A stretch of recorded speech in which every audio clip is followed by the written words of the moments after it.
Magandang hapon po, no? So, 350 pieces po yung na-acquire sa atin ng mga fertile eggs at i-times nyo lang yung 350 na yan sa 5, no? 350 times 5. Yun po yung kinita po natin sa quail fertile eggs po. And then, naawa po ako sa kanila kasi sa thesis writing naman po nila yun, no?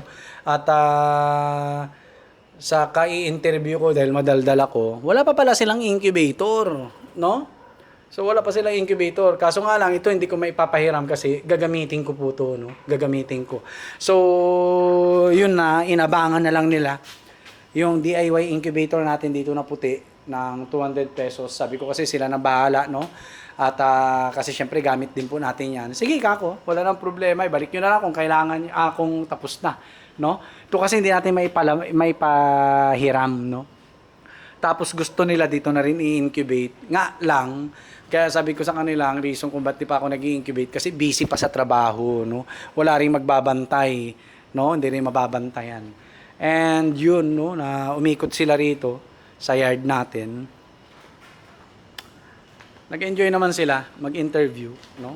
So ayan po, may itlog na tayo, ayan, no? So, mamaya yan, marami pa. Ito yung pansalok natin, no? Pangkuha ng itlog. Right? So hindi pa ako kumakain ng tanghalian kasi medyo tumagal po sila rito, which is gustong-gusto ko, no? Lalo pag ini-interview ko kung paano gamitin ang incubator, bakit ganito yung kulungan, no?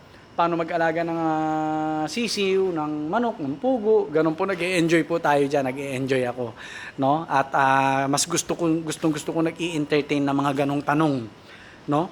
Dito sa yard po natin. Kasi yun naman yung purpose kung bakit sila bumisita. No? Yun naman po yung purpose kung bakit sila bumisita. Hindi lang para bumili, no, ng mga produkto natin dito. And at the same time, kahit paano may pabaon tayong experience sa kanila. No? At para makapagsimula po sila. So, yung mga yon ay incubate nila at gagamitin po nila sa thesis po nila, no? Okay? So, dito nag-enjoy silang tingnan to mga papisa natin. Ayan, no? Ayan, hindi na natin yan naanuhan. Iilaw-ilawan na lang yan, no? Okay? So, yun, nag-enjoy po sila rito magtanong-tanong, lalo sa pag-i-incubate. At yun nga, first time po nila. So, ang hirap po niyan. Mahirap yan pag first time, promise. Ako nga, 1 taong ko bago ko na perfect yung pag-incubate ng itlog sa DIY incubator. 1 taon po, no? Siguro kulang-kulang 1 taon talaga. Tapos sila kailangan na nila sa thesis at ngayon pa lang sila hahawak ng incubator. Mahirap po yun. So, yun, good luck sa kanila and sana maging successful. At someday sana po ay maging agriculturist po sila dito sa Pilipinas, no? Isang reputable na agriculturist dito sa Pilipinas, no? Sabi ko nga sa kanila, no? Dito sa Pilipinas nasa negosyo ang pera. Nasa negosyo ang chance mong yumaman.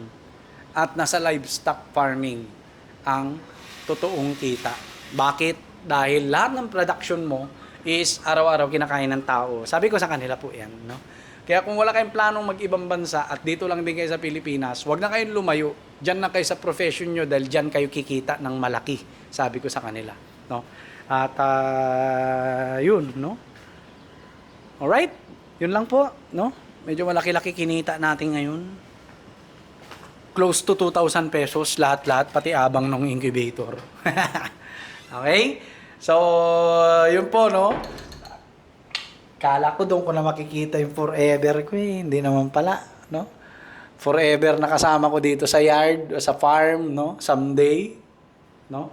Wala, mukhang may mga ano na, jowa na. May mga jowa na.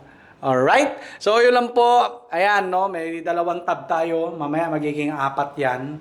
So, pa-sold out na naman. Alright? So, yun lang po. God bless po sa ating lahat. Peace!